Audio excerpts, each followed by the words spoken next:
So this first salon, we're really excited to welcome 3 speakers today, which is a wonderful bonus for us. This is a recent collaboration called My Words, which is a groundbreaking exhibition, online exhibition, celebrating 250 years of contribution to British society of poets of colour. So I think I'm not going to hang around chatting much more because I think Roma can do start it off straight away now. Yeah, I'll join you shortly. Okay, thank you. Yeah. Do you want me to do a presentation from there or? Yeah. Yeah, makes sense. That's great. Wonderful, thank you. I've got one, thank you. Hi everyone, I'm Roma Havers and I'm the learning manager at the Poetry Library. It's the last slide, so spoilers. It's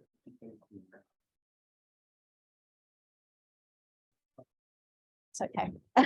So I'm from the Poetry Library, which is just down the road at Manchester Metropolitan University.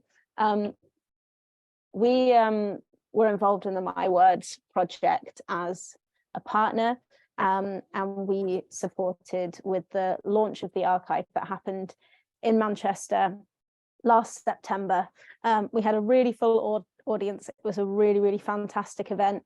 As part of that, 4 local Manchester poets performed some of the poetry of some of the older people in the archive that Heather's going to talk a little bit about later as the researcher. But I wanted to tell you a little bit about Manchester Poetry Library in case you haven't heard of us or been down the road yet.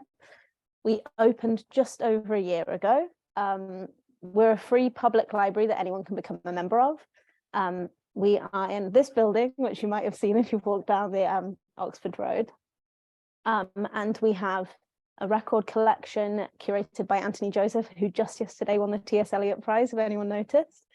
Very exciting. And a children's collection and a languages collection that's building. We're working with poets to curate those collections.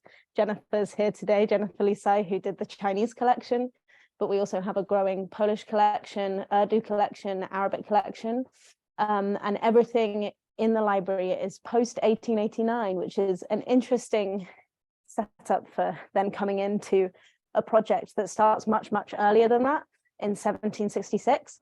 But we're really interested in how we can become a place of kind of archiving Manchester poetry. I'll just see if that's working. If not, don't worry. So this is a little bit inside the library. This is some of our language collection. And this is a little bit outside to give us a sense.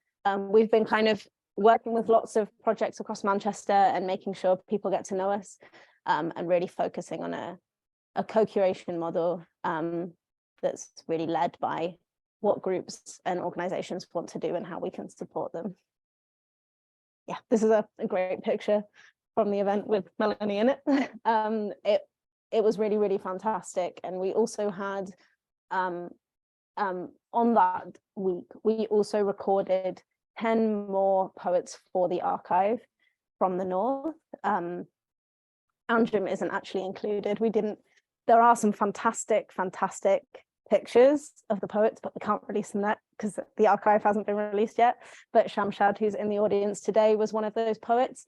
And they are going to be added to the archive in a new way. And we're really excited to think about ways that we as a library can be a hub for people interacting with that archive, and to launch the new poets in some kind of way coming up soon. And if you have any ideas about how we could do that or become a hub where people can come and listen in and involve themselves in the archive, we'd be really excited. But there's much more exciting people here to talk today, and I'm really excited to hand over to Melanie, who's going to talk a bit about the My Words archive. Thank you, Roma. It's a real pleasure to be here. I'll firstly give a little bit of an intro, and then what I want to do is maybe for us to look a little bit at the Museum of Colour exhibition and website, because it really is an interesting portal and it encourages you to look at it as you would a museum. So this idea of kind of browsing, reflecting, not necessarily kind of linearity, because all of us have different ways of exploring and seeing things. But it's that idea of creativity, exploration, and this aspect of championing and exploring the hidden lives of global majority artists and creatives as well. And also championing the way that Britain has transformed culturally and diasporically over many centuries, and is, you know, one of the leading countries in terms of diversity. There's a lot to be proud of, and Museum of Colour wants to reflect that through its exhibitions and through its projects. So a little bit about the history of Museum of Colour. So it's an arts and heritage enterprise. It's currently being incubated by People's Palace Projects. It's primarily through a digital museum which explores the contribution of people of colour to the nation's culture, specifically in film, television and the arts. And it covers the time period from 1766 to 2016. So you'll see that the most recent, one of the most recent projects, My Words, covered that era. In terms of its roles, it builds exhibitions to explore creative forms and new content through portraits, filmed interviews, podcasts, and digital artifacts. It's also growing and shaping a collection over time, and it's creating an explicit learning space called the Museum of Colour Academy, holding reviews, creating conversations, and fostering research and developing knowledge and shared knowledge on various subject matters. It also works in partnership to shape special exhibitions, both in buildings and also digitally. And the founder, Samenua Sesher, speaks about the Museum of Colour offering a double entendre, and by this meaning that it reflects the vision outlined, but also it's a reminder of the primary definition of colour as the Museum of Colour, which is a sensory experience that aids perception and variety. So the Museum of Colour wants to have trusted content, and it wants to also have an accessible user experience that provides enticement to engagement and enticement to creativity. And the question is, why Museum of Colour now? Well, it's developed a methodology that combines the celebration of creators of colour, but also responding to artefacts. Some artefacts which obviously understandably are problematic, which are steeped within particular kind of norms and which deserve challenging. It also allows us to create critical mass through the different partnerships we engage with, the different artists and creatives that are commissioned, and also the content that grows out of it. And all of this happening at a time of Black Lives Matter, when we have a growing understanding that people from the global majority are facing challenges, issues, and aspects of equity. We encourage always the kind of social media platforms that we inhabit. So you can always follow on Twitter and Instagram at Museum of Colour. I'll talk briefly about the project team. So Samenua Sesher OBE is the director and also the founder. And she's in her own independent right, she's a director, consultant and coach. She's formerly the director of Decibel, which was the Arts Council England multi-million-pound programme across 5 years, championing diversity. And she's currently a faculty member of Oxford Cultural Leaders, and she's also a CLAW Fellow. And then we have Germa. We have Germa Orleans-Thompson, who's a freelance director and a facilitator and has been coordinating a number of Museum of Colour projects over the years. And as a director and facilitator, she's worked at the Almeida Theatre, the Kiln Theatre, and recently worked on a project for Smartify called We're Here, the Story of Black British Art. And then we have the interim executive director, Siobhan Whitney-Lowe, who's an experienced professional fundraiser and a freelance equity trainer. She's also a driver of organisational change, and she comes to the Museum of Colour from heading up external relations at WAC Arts. I would just want to now just maybe go to the website and click on a few projects.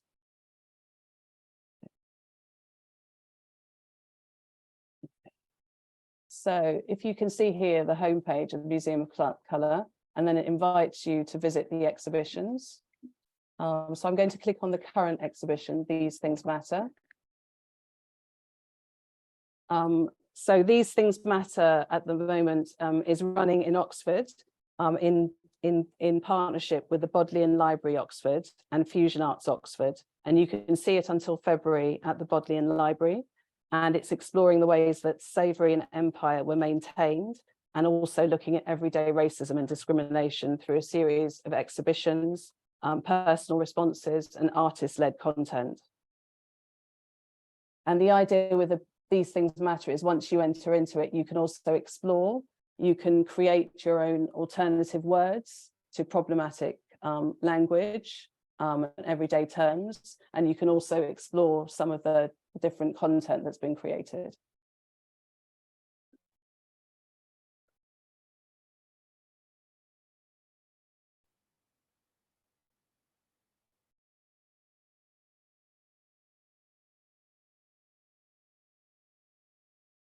And you can see there as well that they have this kind of interface, which again kind of makes you feel that you are entering into a museum. You're kind of going through pathways and you're exploring different forms of exhibits and content.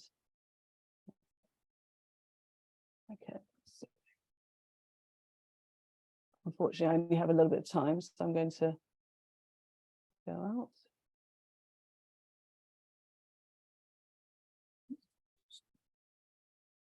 And I just want to show you one last one. Okay. So, and then I'm going to go into My Words, which is the current project we have. I will be passing on to Heather Marks, who researched My Words, but I wanted to say that as a project which looked at the aspect of 250 years of poets of colour, it's been really extraordinary to and fitting as well to kind of launch it in Manchester, because Manchester, as I'm sure everyone is aware, has been so key to not just aspects of the Industrial Revolution and the creation of many different art forms and driving through political change, protests and activism, but it's also housed and engaged with and supported, but also being a kind of bedrock of a number of poets of colour across different generations. We've got one here in the room, Shamshad Khan. We also have Maya Chowdhury, we have Chanjay Kunda, we've got Pete Kalu. We've got so many amazing writers, Anjum as well, who you saw recently on the screen. We've got Young Identity, led by Shirley May and her cohort. There are so many rich aspects of poetry and spoken word happening in the city, and it felt fitting to kind of have this project launched here, and also in partnership with Manchester Poetry Library. I'll talk a little bit more later, but I'd like to sort of hand over now to Heather Marks, who is a researcher on My Words, who can talk a little bit more about it. Thank you.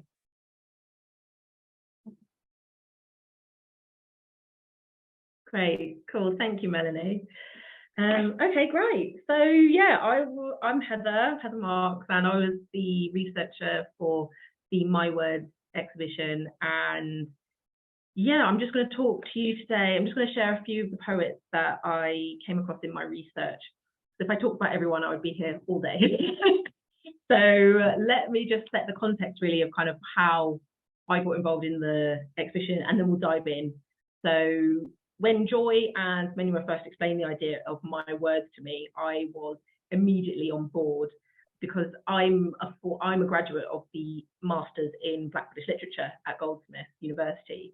And when I was doing that course, I had my world turned upside down during one of the modules we did, which was on historicising the field. And in that module, I learned that that basically the history of Black people and people of colour in Britain went all the way back to the Roman times. There wasn't just Windrush.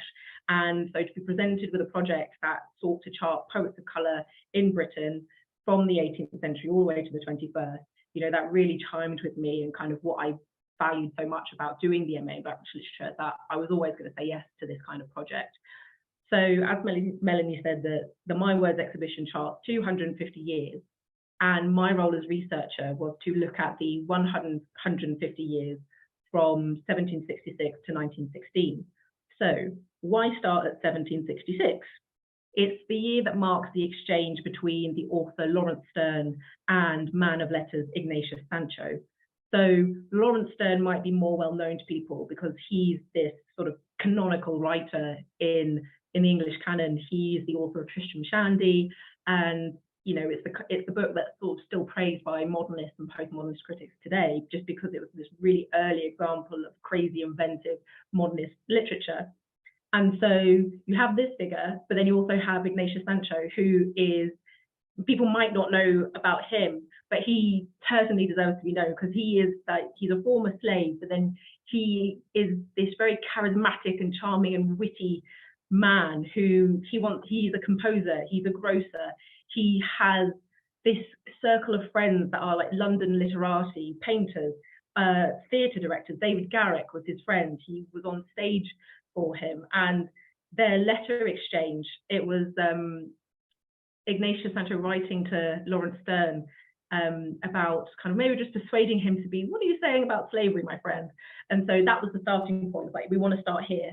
And so with that in mind, I immediately began to think of the writers that I did know in this period. So, you know, the writers that immediately came to mind were the abolitionist Olaudah Equiano, his fiery comrade Osiba Kogano, the 19th century nurse Mary Seacole. But even though, you know, these writers immediately came to mind, you know, obviously I have to ask myself, well, are they poets? And so what began was a journey into the archives, into the books, like a detective, following my hunches and investigating leads. And it was really joyful. I loved it. It was like I encountered 19th century Japanese statesmen like Nakai Hiromu, who peppered his travel logs with haikus. I traced the family trees of Black socialites, preachers, and composers. And even though it led to a dead end, I was so moved by discovering the gift of poetry that was given to the Black mixed heritage Chartist leader, William Cuffay, on the eve of his deportation to Tasmania. He is, you know, one of the leaders of Chartism, which was the first mass movement really to be driven by the working classes in the 19th century in Britain. And as is typical, yes, okay, I will drop all of these names in the chat. Yes, okay. So William Cuffay, he's this incredible leader, this small, mild-mannered man who is but so militant and has such strong convictions for the political reform he wants to do for the working classes.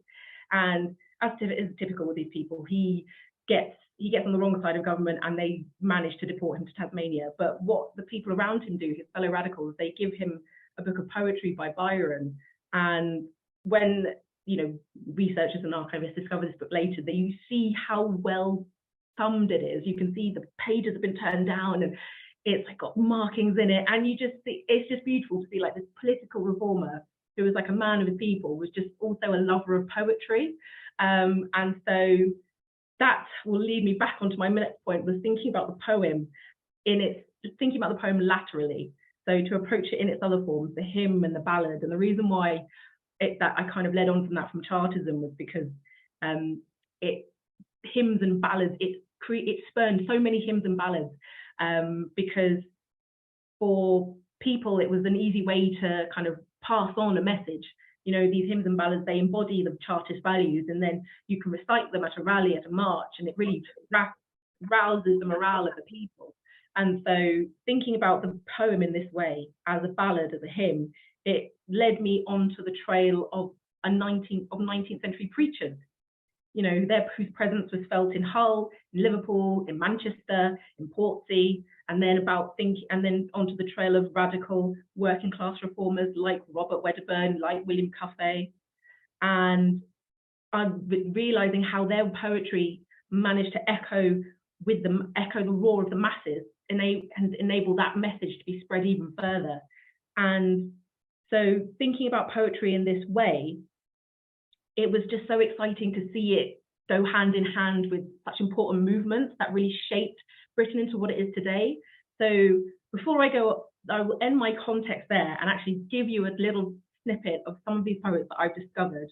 And hopefully, if we have any more time at the end, I will share with you a little bit more of these, because obviously I can't do them all, but I hope that this whets your curiosity and you kind of get more, you're inspired to go and look for yourselves in the archives. So first, I will just get up my presentation and then we'll talk about them. So, yeah, that one. Okie dokie. Cool. Can everyone see that? Yep. Yeah. Okay, so yeah, so that's Alaude Equiano. We don't have time to talk about him today, but maybe if we do, we'll go back to him. But I want to dive right in and talk about Robert Wedderburn. So Robert Wedderburn, born 1762, died 1835. There's a picture of him there. It's on the frontispiece of his book, The Horrors of Slavery. And so Robert Wedderburn, he was a political reformer, a preacher, and a poet.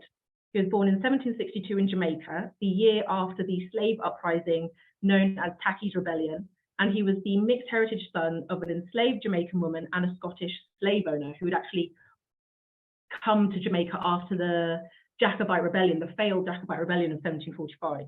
And his father stipulated that he be born free, but this did not shield Robert from the horrors of slavery, as two traumatic episodes in his childhood would go on to shape his later political life. And those episodes were the flogging of his pregnant mother and also his grandmother. So Wedderburn came to Britain in 1778, aged 17. He served as a seaman working on board warships and aboard privateers for a while. And then he turned his hand to tailoring. And then he also became a preacher. So he became a preacher after hearing a Wesleyan minister on Seven Dials. And Wesleyanism was this kind of, it was kind of like maybe the start of Robert getting into these unorthodox ideas. And so when he's in his early 50s, Robert meets Thomas Spence, who is this poor schoolmaster from Newcastle who shows him these radical ideas about common ownership of land for the poor. And this encounter has a huge influence on Robert Wedderburn. He then joins the Society of Spencean Philanthropists, and for the rest of his life, he advocates for land reform, for workers' rights, abolition of slavery, and uniquely for his time, non-violence against women. And when he comes to Britain, he falls, quite a few people that I encountered at this time, these like incredible Black British writers, and political leaders like William Cuffay and Robert Wedderburn, Alaude Equiano, William Davidson, there's something in common in that they're all members of the London Corresponding Society. And it's great to see that, you know, they all kind of fall into this radical group of people just coming together to share knowledge and debate and talk in pubs. And then it just goes on to spur like these incredible movements. So that's Robert. He's mixing with these other radicals and he's publishing his own pamphlets. And one notable pamphlet is the Axe Laid to the Root, which published only 6 issues in total. And in this pamphlet, Robert's poems are published alongside his essays, his letters, these writings which criticize the government, which advocate for the downing of tools by workers, and which write impassioned responses to pro-slave slavers, because he's also getting, you know, dragged in the press by these people who disagree with what he's saying. And when Peterloo happened up in Manchester, he said, one of the incredible radical things he said was, we must all learn to use the gun, the dagger, the cutlass, and the pistols. We shall then be able to defy all the yeomanry of England. So you can see that he's really committed to the cause. Like, he's a revolutionary. He's not about like pacifism. He wants to go in and fight for his people, for the cause. And the Spencean Philanthropists, that organization that he's a part of, they were the furthest left radical organization at that time. And he was repeatedly jailed for his beliefs. But what people always said about Robert Wedderburn, whether it was the government spies or his fellow radicals, was that he spoke honestly. And so I really love that about him, that, you know, he wasn't this very incredibly educated man, but he had his values and he always communicated them and really fought for the people. So yeah, I've just put on this slide sort of one of the verses from his poem that appears in the Axe Laid to the Root, which is also called The Forlorn Hope, which is, the poem called The Negro Boy Sold for a Watch. And again, it's this example of him sort of taking on this imaginary persona of, he does it a lot in the writings, in his pamphlets, in his poems, where he'll take on the persona of, say, an English lieutenant who, in this case, is called a boy, or a woman who has been persuaded of the cause of abolition. So let me just skip through. So yeah, that's a photo I took in the British Library of Robert Wedderburn's Forlorn Hope, or The Axe Laid to the Root. And it was great. What I was so surprised by was that he's really funny. He's really witty and caustic, and he just drags the government and landlords, and he has so many wonderfully critical things to say. And I just thought, oh, if he was alive today, he would absolutely roast the Tories. But let me move on to our next poet. Our next poet of the 18th century, early 19th century is John Jay. So yeah, so there's the examples of the works that he published. This image on the right is the frontispiece to his memoir, The Life, History, and Unparalleled Sufferings. And that's the thing with these writers from the 18th and early 19th century. Sometimes you don't get a full portrait of them as you would, say, members of the English aristocracy. But so these frontispieces where you get the illustration of them, the sketching of them, is really quite valuable. And so John Jay, so he was born in 1773 in the town of Old Calabar, in what is now Nigeria. And he was kidnapped at the age of 2 along with his family and sold into slavery in New York. And while he was enslaved, he converted to Christianity. And, it's not known whether he was freed or whether he ran away, but he became a traveling preacher. And he traveled to Boston, to New Orleans, to South America, Europe. During the 1810s, he lived and preached in Manchester, in Liverpool, in Limerick, and Cork in Ireland, and later Portsea in England. And it was in Portsea that between June 1815 and October 1816 that he wrote and published his autobiography, The Life, History, and Unparalleled Sufferings of John Jay, the African Preacher, and the collection of hymns, and the hymn book, a collection of hymns compiled and selected by John Jay. And it's in his memoir that he details his early experiences as a slave, his conversion to Christianity, and his life as a traveling minister. And while it's very different to Wedderburn, it's very religious in tone, it really displays Jay's sensitivity to the immediate material and political needs of his impoverished audience. And his religious poetry is just scattered throughout the life, and a collection of hymns which contains lots of his own compositions. And so yeah, there's this little quote at the bottom of the slide which says, "I had not preached more than a month at Liverpool before they sent for me into the country. Then the love of God did me constrain to seek the wandering souls of men, with cries, entreaties, tears to save, to snatch them from the burning blaze." So yeah, it's a little hellfire and brimstone, but that's just what his memoir is like. It's like he's writing the prose and then he dives into poetry. Oh, sorry, that's my timer. I'll just set that off again. But that's, just an example of kind of the way that he writes and the way he blends poetry and prose in his literature. So now we will jump to the mid-19th century with Toru Dutt. So Toru Dutt, I'll just leave you to look at the slide, look at the picture, read the text.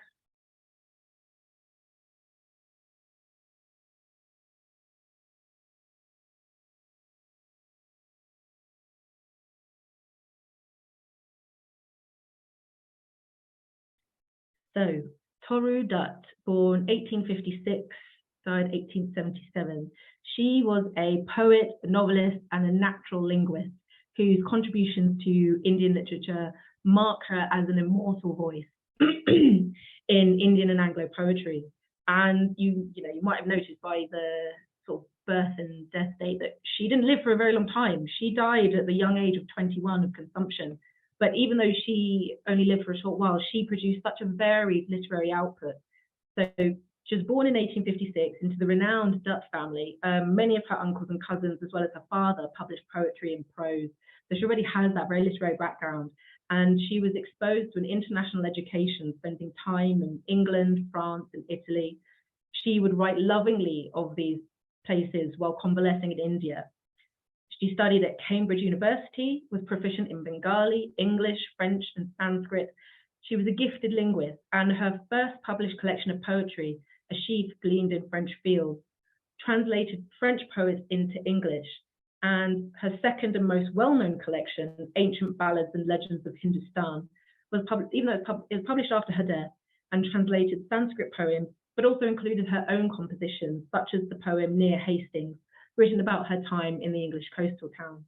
And I think even though, you know, she does a lot of translations and some compositions of her own, like there's a real art to being able to translate from one language into another and to really hold the poetic quality of into a different language.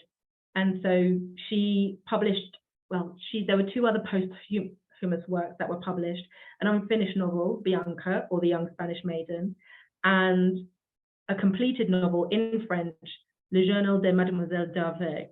So, and it was actually the novel Bianca, which was, again, another work inspired by her time in England that would earn Dutt the credit for the first novel in English by an Indian woman. So she really holds a very special place in kind of like the, in sort of like literary history when it comes to Indian Anglo poetry and novels, and novels by women in the 19th century. So I shall now conclude to our final poet. So yeah, this is it. I wrote all of these about all of these other poets here, but then I realized, oh no, I've only got 15 minutes and I will eat up into everyone else's time. So if we do have more time, we can absolutely go back and sort of touch on these other poets who will also be in the exhibition. But yeah, this is just like a little example of this one. This is Rabindranath Tagore. And the work that he is most known for, Gitanjali, which won the Nobel Prize for Literature in 1913. He actually lost the original manuscript for that on the tube, on the London Underground when he came to London. So it was about 3 weeks or so before they found it again. And then, of course, he won the Nobel Prize. So who knows what could have happened? He probably would have just translated it again. So yeah, there's Harry Single. But yes, so the final poet that I'll talk about today is Kathleen Easman. And so Kathleen, oh yes, I'll just let you look at the images, let you see the first.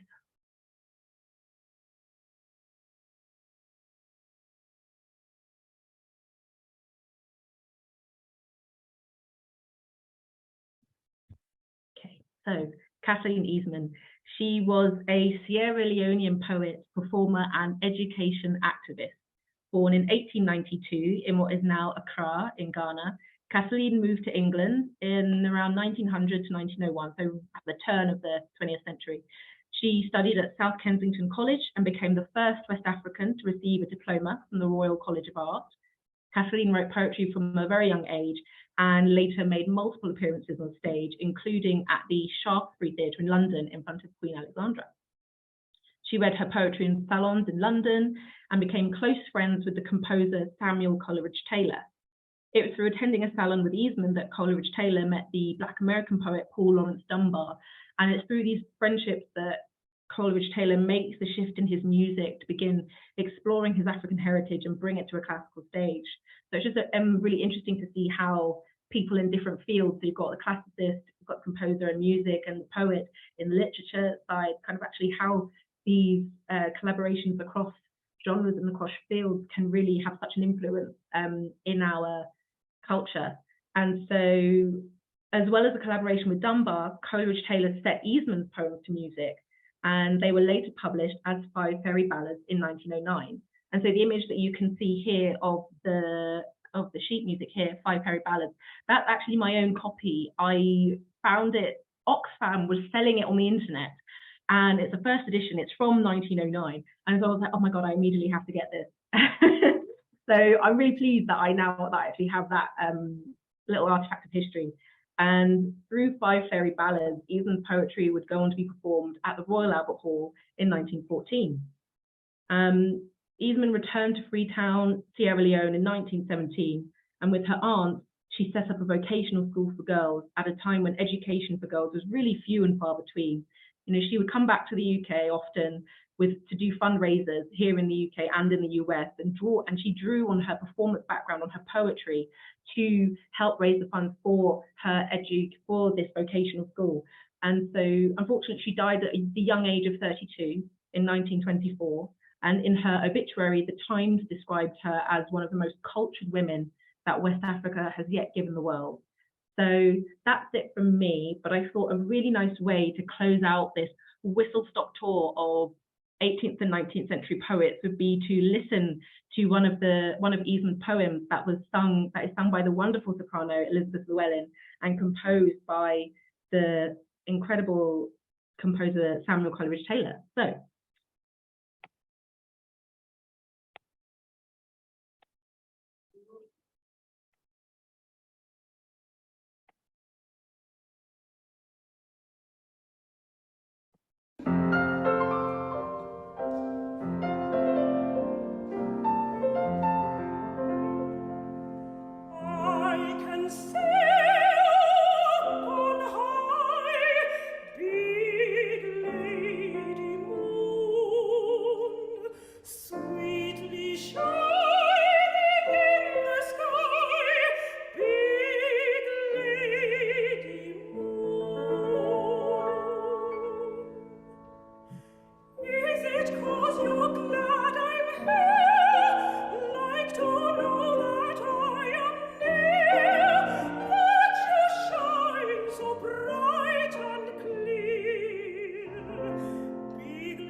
Everyone. Thank you. Back over to Janine and Roma and Mel.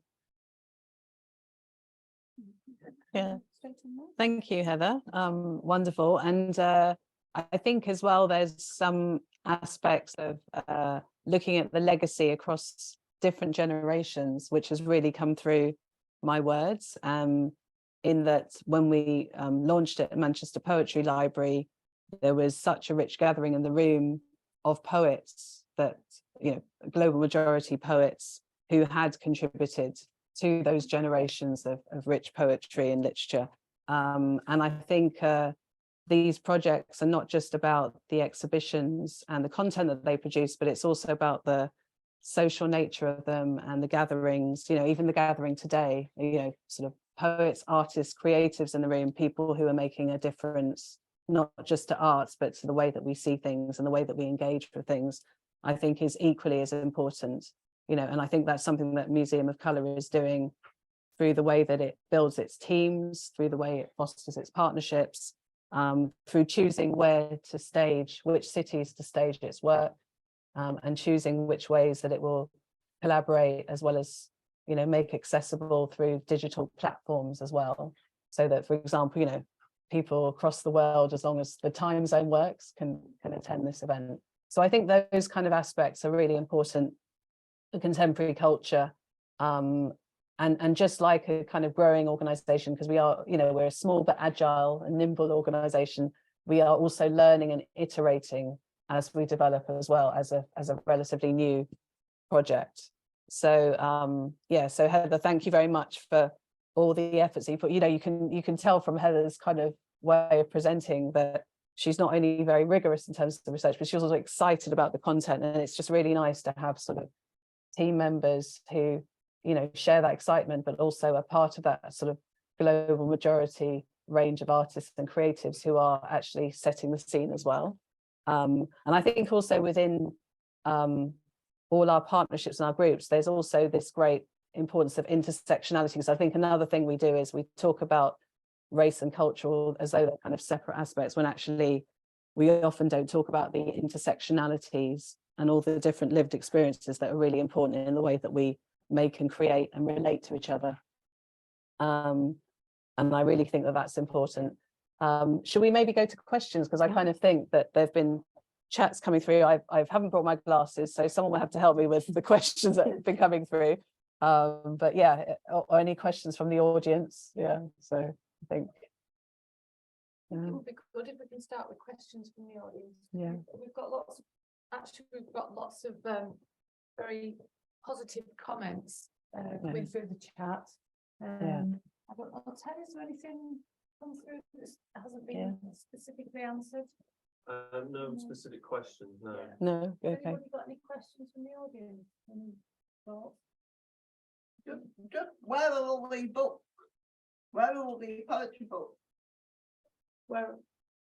I'd like to see. I'd like to read some of these. It's a good question. Yeah. It's a really good question, and I think some of it you can see on the online archive, but it's an interesting question for what we can do in the library to see if we can bring some of the work that Heather's done, that people can come and look at it. That would be really great, I think. Yeah.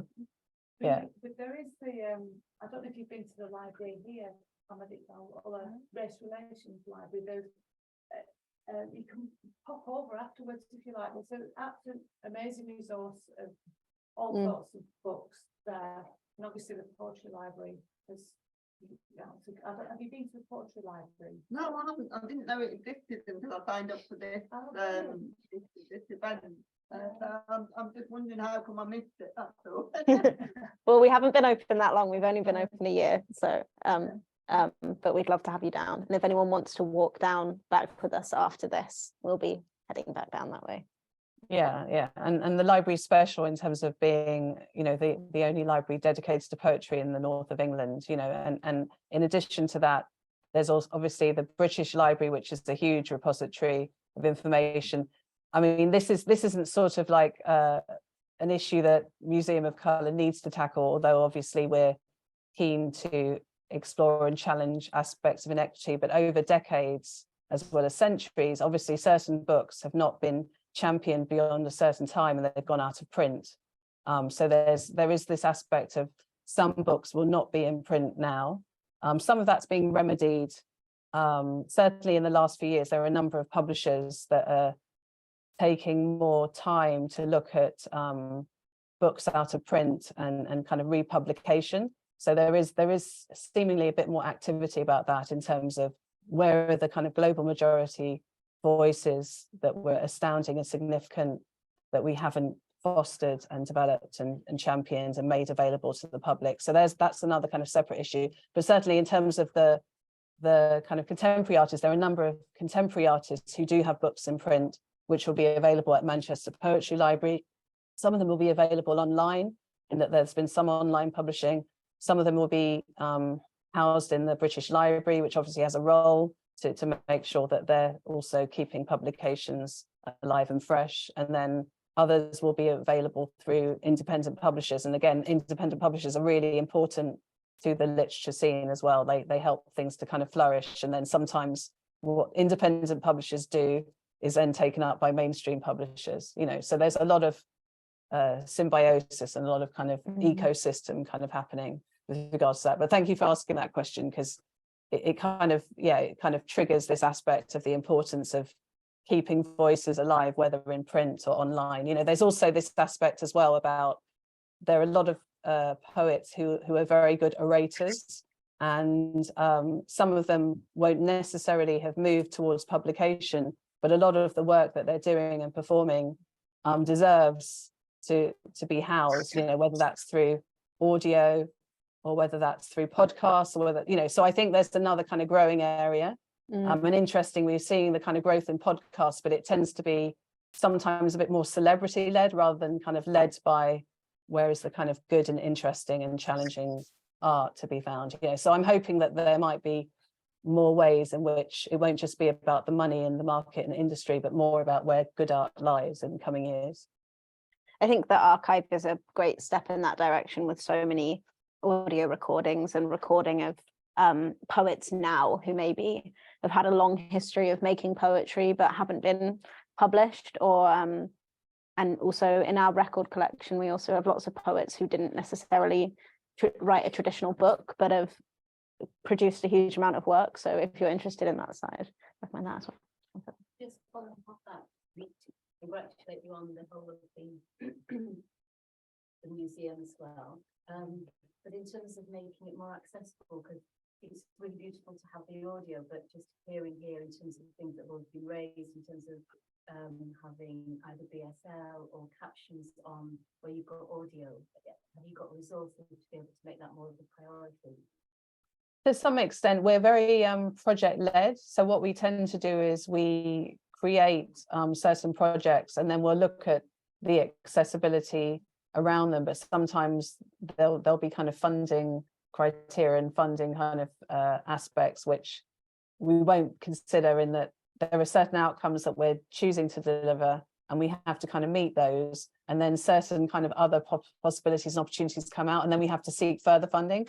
So it's very much an iterative process, in that we're also, although we're getting advice in terms of accessibility as we go on, there are certain things we can't fulfill all at the same time, because we're, you know, there aren't those finite resources. But certainly we've become aware of that, you know, like every event and every project we do, we become more aware of things we need to address the next time.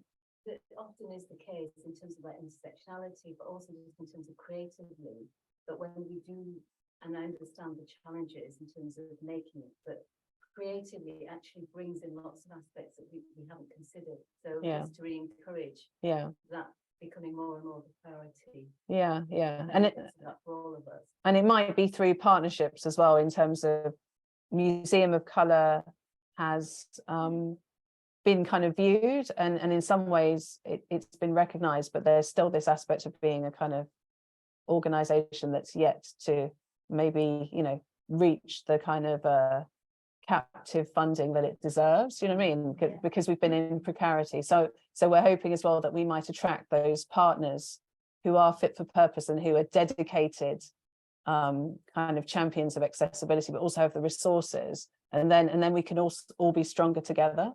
You know, because it's one of those things where you play to your strengths, and you can't necessarily do everything, but you're always looking for those strong partnerships that makes everything better. There's a question coming on the chat. I'll pass that to you to get the microphone on. There might be something for Heather, this one, I imagine, this question. It's the question. Do you want me to read it out to you, Heather? Is that helpful? Is this Joey's question? Yes. Yeah, I've just put an answer in the chat actually. No, I'm not. I wouldn't be an expert on the intersection involvement of all the workers, but I feel like a good nod in the right direction might be exploring the Working Class Movement Library, which is actually based in Manchester. I think that might be a good first step to kind of exploring that intersectional angle of like workers' movements, of people coming together. I think we've got People's History Museum as well. We've got an excellent website in Manchester, Histories, set on hold. Peterloo 2019 is another great resource for case studies of people. Yeah, thanks very much for all those bits of feedback. It becomes fragmented into boxes. When Manchester is renowned for people coming together from all different cross sections of society, and they brought the North to a halt because of our ways of working together as the underdogs. So all of this is fascinating. Thank you. I have a question for Heather. Yeah.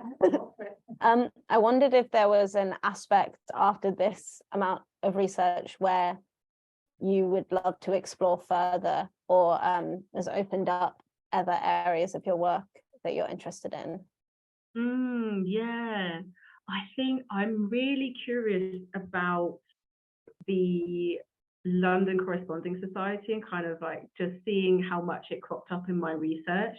The abolitionist Allowed Equiano was a member, Robert Wedderburn was a member, William Coffey was a member, and so yeah, William Coffey, a Chartist, and then you've got Allowed Equiano, who's an 18th century abolitionist.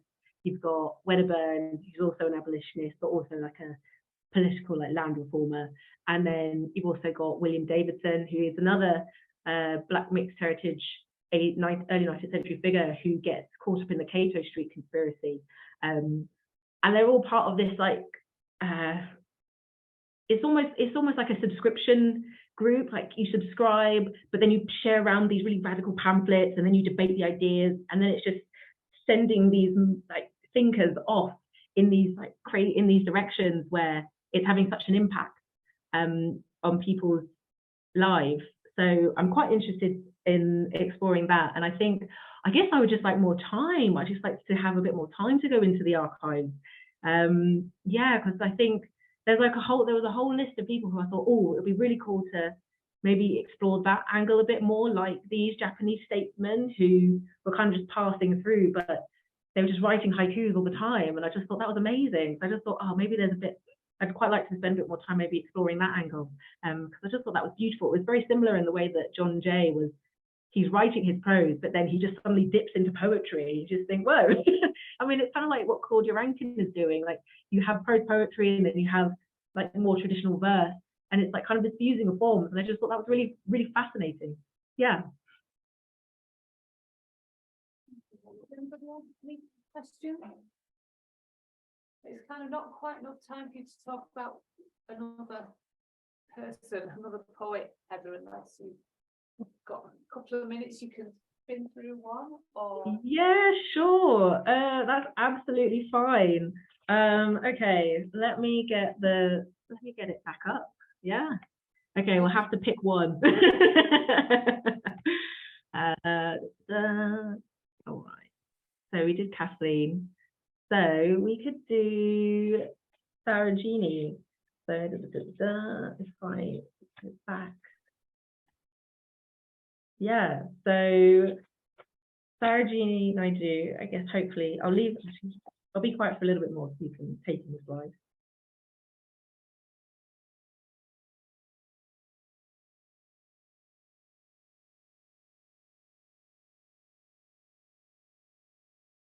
So Sarojini Naidu, end of the 19th century, early 20th century there, as you can see. So she was a poet, political activist, and leading figure in women's suffrage. She was born in Hyderabad in 1879 and travelled to England in 1895 on a scholarship to study at King's College London and Girton College in Cambridge. And it was while she was in London that she encountered the suffrage movement and became this lifelong campaigner and activist for women's rights. But she wasn't just a political person, she was also a poet, a really proficient poet. And again, it's like one of these things that I loved in discovering as doing this research, is that so many of these poets were political, that the protest went hand in hand with the poetry. And like it, so I really enjoy that connection there.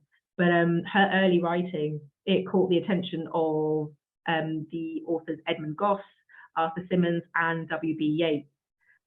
So again, these are like, you know, writers who are part of the English canon, and, you know, seeing those connections of where you know, writers of colour are actually a part of this history as well. And because one of her earliest publications of poetry was in the short-lived Savoy magazine, which was edited by Arthur Symonds with illustrations by, oh, was it William Aldsbury? And it was the poem Eastern Dancers. And so this composition would then later appear in her debut collection, The Golden Threshold, which that collection just launched her as a poet and led to many appearances as a writer in London. She would then publish 2 more collections and was elected a Fellow of the Royal Society of Literature in 1914. So after that, she then returns to India due to ill health, but then she goes to have this incredible political career and becomes a really prominent figure in the anti-colonial movement in India. She becomes the first woman president of the Indian National Congress, and she maintains correspondence with poets in Britain, returning here to give readings as well as attend political rallies. And she dies in office in 1949. And she's remembered today as the Nightingale of India because of her imagery and incredible lyrical quality. And I think we might have time for just one more, which I will choose to. Let's go to Harry Singor. Okay, so yeah, so the pictures there are just some that I took whilst I was at the British Library. They were in one of the publications about him. It was great. They had lots of little, lots of pictures of him from a young boy to a man. So lots of illustrations as well that were quite satirical. So I just thought it was quite nice to include those bits from the archive here.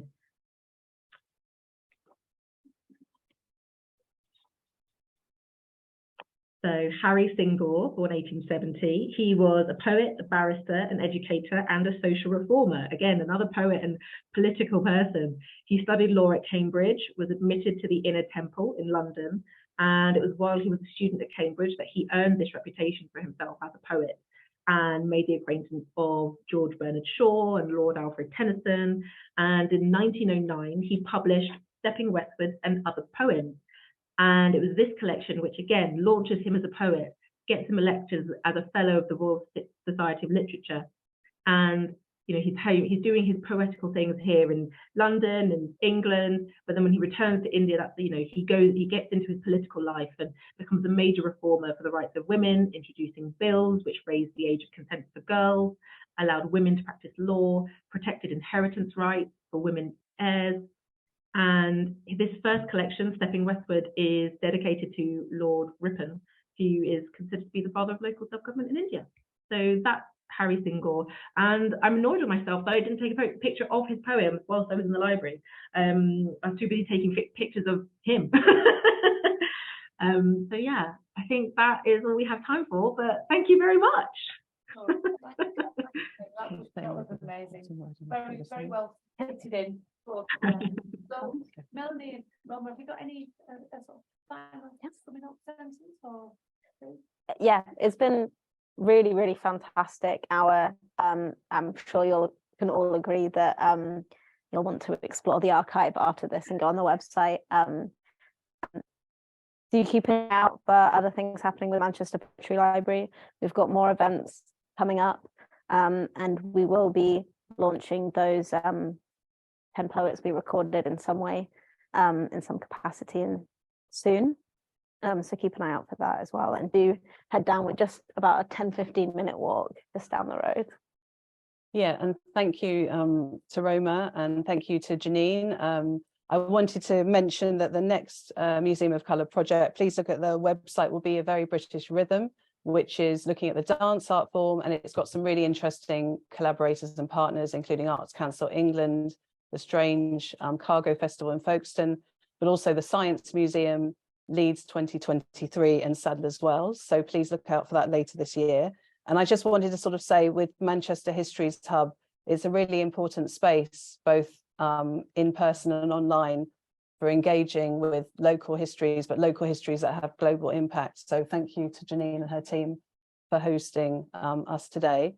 And also to Manchester Poetry Library as well, which again, you know, a really important hub for also, you know, caring for and enabling artists, as well as, you know, what it kind of houses and presents as well. And I think these things are very important in terms of the times that we're in terms of the kind of solidarity and kind of camaraderie and working together. So thank you very much for coming along today.